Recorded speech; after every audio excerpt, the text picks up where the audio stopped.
Everyone, welcome back to my YouTube channel. तो जैसा कि आपने देख भी लिया होगा, मैंने भी अपने टेलीग्राम पर शेयर कर दिया है। एलटी ग्रेड का जो कंप्लीट नोटिफिकेशन है वो आउट हो चुका है। आप आज से अपने ऑनलाइन फॉर्म को फिल कर सकते हैं, लेकिन अभी तक जिसने ओटीआर नहीं किया है उसे पहले ओटीआर ही करना होगा और उसके 3 दिन बाद ही आप अपने फॉर्म को फिल कर सकते हैं।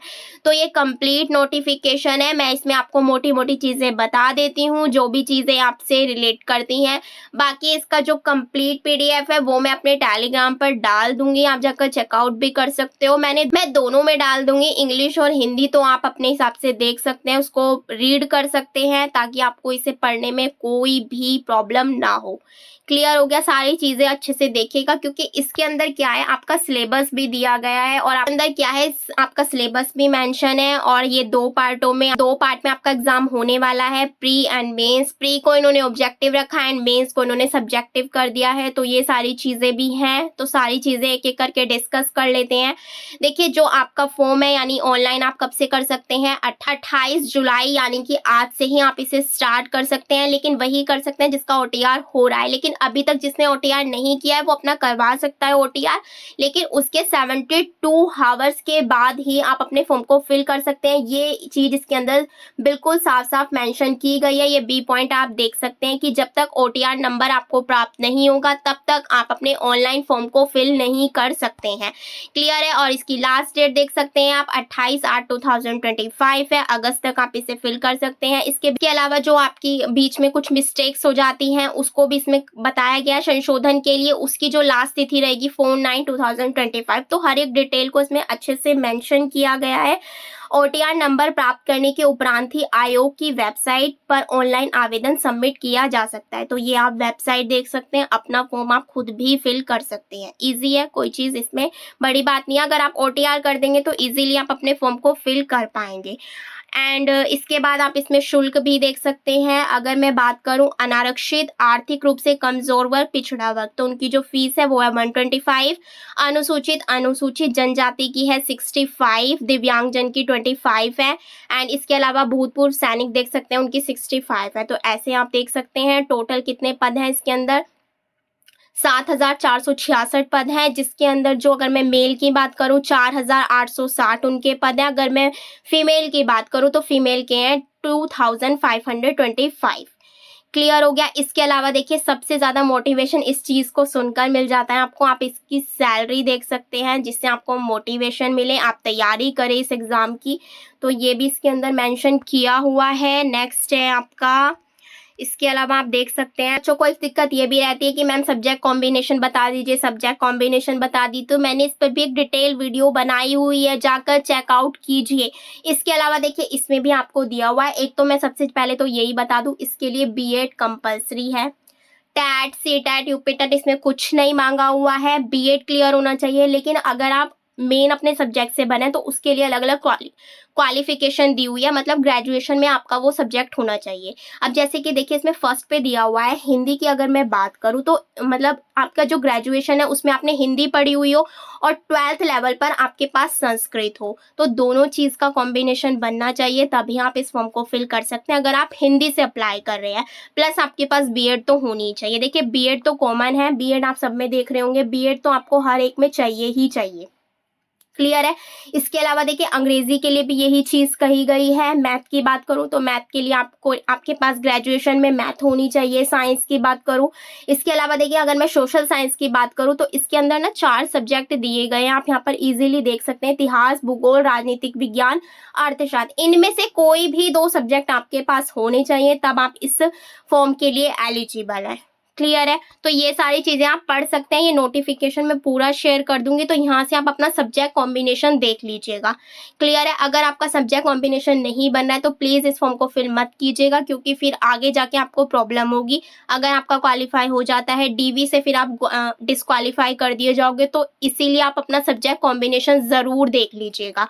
क्लियर है? आगे देख लेते हैं क्या चीज बताई गई है। इसके अलावा इसमें बताया गया है आपका, हाँ, इसके अलावा इसके अंदर आपको एक चीज और बताई गई है कि आपकी जो एग्जाम है वो किस टाइप से होगा। देखिए, ये आपको, ये मैंने ये मैंने टेलीग्राम पर भी शेयर कर दिया है, तो वहां से भी देख सकते हैं। आपका जो आपका प्री एग्जाम होगा वो होगा आपका ऑब्जेक्टिव, उसका केवल एक ही पेपर होगा, जिसके अंदर क्या होगा, सामान्य अध्ययन के 30 प्रश्न यानी जीएस के आपके 30 प्रश्न आएंगे, और इसके अंदर आप सब कुछ इंक्लूड कर लीजिएगा जितनी भी चीजें होती हैं। इसके अलावा जो आपका मेन सब्जेक्ट होता है उसके 120 क्वेश्चन आएंगे, और ये टोटल कितने घंटे का होगा, 2 आवर्स का ये एग्जाम होगा। जो आपका प्री होगा वो 2 घंटे का एग्जाम होगा। 30 क्वेश्चन जीएस के देखने को मिलेंगे, 120 क्वेश्चन आपको सब्जेक्ट के देखने को मिलेंगे, जो भी आप सब्जेक्ट चूज करते हैं। क्लियर हो गया। और प्रत्येक क्वेश्चन जो है वो 2 मार्क्स का होगा। टोटल पेपर ये आपका 100 मार्क्स का होगा। क्लियर है। तो ये होगा आपका ऑब्जेक्टिव। अगर मैं बात करूं मेंस की, तो मेंस में भी आपका एक ही एग्जाम होगा, जिसके अंदर आपको प्रश्नों की संख्या जो है 20 देखने को मिलेगी। 10 + 10 आप देख सकते हैं। कुल अंक होंगे इसके 200, यानी जो आपका जीएस वगैरह है वो 80 मार्क्स का, और जो आपका सब्जेक्ट है वो 120 मार्क्स का देखने को मिलेगा। और अगर मैं इसमें टाइम की बात करूं तो 3 आवर्स आपको मिलेंगे। तो यहाँ पर आप देख सकते हैं, परीक्षा योजना पाठ्यक्रम के आधार पर वैकल्पिक यानी मुख्य विषयों के प्रश्न पत्रों की रचना हेतु प्रश्न पत्रों के मतलब जो आपका खंड है वो 2 में विभाजित हो जाएगा। एक में 10 क्वेश्चन, एक में 10। जो ये 10 क्वेश्चन है आपके लघु उत्तरीय प्रश्न जो होंगे, इसके अंदर आपको 125 शब्दों में अपना आंसर देना होगा, और जो ये आपके मार्क्स होंगे वो होंगे 8 नंबर के। यहाँ पर आपका प्रत्येक प्रश्न कितने मार्क्स का होगा, 8 अंक का, जहां पर आपको 10% मिलेंगे। क्लियर हुआ। खंड बै की अगर मैं बात करूं, यानी कि बी की अगर मैं बात करूं, तो उसके अंदर भी आपके 10 प्रश्न होंगे, और वो होंगे दीर्घ, और उसकी जो आपका आंसर देना है वो आपको 200 शब्दों तक देना है, और प्रत्येक क्वेश्चन जो होगा, प्रत्येक आंसर जो होगा वो आपका 12 मार्क्स का होगा। क्लियर हो गया। तो ये है आपका थोड़ा exam pattern. Pre and mains की अगर मैं बात करूं, मेंस में तो आपका ऑब्जेक्टिव नहीं है, सब्जेक्टिव है, तो आपको इसकी अच्छे से प्रैक्टिस करनी होगी, क्योंकि यहाँ पर कुछ बच्चे ऐसे भी होंगे जिनकी राइटिंग अच्छी नहीं होगी, या कुछ भी हो सकता है मैटर। देखिए, राइटिंग पर मत जाइएगा, आप अपनी चीजों पर फोकस कीजिएगा। जो भी आप उत्तर है वो आप सटीक दे पाए। वहां पर कोई आपकी राइटिंग चेक करने नहीं बैठेगा, आपकी चीजें देखेगा कि आपने क्या लिखा है, उसके अंदर कितना अट्रैक्टिव कर पाते हैं आप उस आंसर को, तो वो चीज आपकी यहाँ पर मायने रखती है। तो प्लीज आप उस पर फोकस कीजिएगा, राइटिंग पर मत जाइएगा।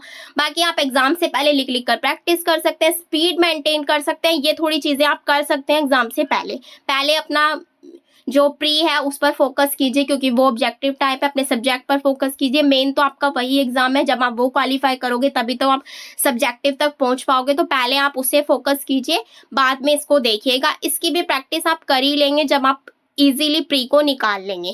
क्लियर है। इसके अलावा जो आपके दिव्यांगजन होते हैं उनकी बात यहाँ पर अलग की गई है, उनके लिए ये क्राइटेरिया दिया गया है, तो आप इसे पढ़ लीजिएगा।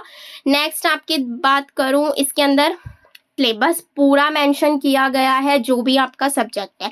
देखिए, सबसे पहले है सामाजिक विज्ञान, यानी अगर मैं एसएसटी की बात करूं, भूगोल का आपका दिया गया है, तो ये चैप्टर्स आपको पढ़ने हैं, ये टॉपिक्स आपको पढ़ने हैं। इसके अलावा नागरिक शास्त्र आप देख सकते हैं, हिस्ट्री, साइंस का देख सकते हैं, भौतिकी यानी कि फिजिक्स, आपको क्या क्या टॉपिक पढ़ने हैं उसके अंदर। ऊष्मा दे रखा है, तरंग एवं दोलन दे रखा है, प्रकाश की विद्युत तथा चुंबकत्व दे रखा है, आदियों की मतलब अलग अलग टॉपिक दे रखे हैं, तो आप इजीली पढ़ सकते हो। फिजिक्स हो गया आपका, केमिस्ट्री दे रखा है, इसके बाद आपका बायो दे रखा है, वनस्पति विज्ञान दे रखा है, मैथ भी आपका अच्छे से मेंशन किया गया है। तो ये पूरा सिलेबस जो है आप पीडीएफ से देख सकते हैं, अपने सब्जेक्ट के अकॉर्डिंग आप देख सकते हैं। इसमें ऑल सब्जेक्ट का सिलेबस दिया हुआ है, तो कोई ये नहीं कहेगा कि मेरा नहीं दिया गया है। इजीली आप देख सकते हैं। पीडीएफ पूरी डिटेल में आपको टेलीग्राम पर मिल जाएगी। इंग्लिश में भी अवेलेबल है, हिंदी में भी अवेलेबल है। इसके अलावा आप मुझे अपना सब्जेक्ट भी ना कमेंट करिएगा कि आप किस सब्जेक्ट से फिल कर रहे हैं, साइंस और मैथ से कौन फिल कर रहा है, एंड अदर सब्जेक्ट जो भी आप फिल कर रहे हैं आप मुझे कमेंट ज़रूर कीजिएगा, ताकि मुझे पता चल सके कितने बच्चे हैं जो किस सब्जेक्ट से फिल कर रहे हैं। आई होप जो भी चीज़ें मैंने आपको बताई है वो आपको क्लियर हुई हो। आप कमेंट ज़रूर कीजिएगा कि आप किस सब्जेक्ट से फॉर्म को फिल कर रहे हैं। आई होप वीडियो आपके लिए बहुत ज़्यादा हेल्पफुल हो, तो प्लीज़ वीडियो को ज़्यादा से ज़्यादा अपने फ्रेंड्स के साथ शेयर कीजिए, लाइक कीजिए, कमेंट कीजिए। Thank you.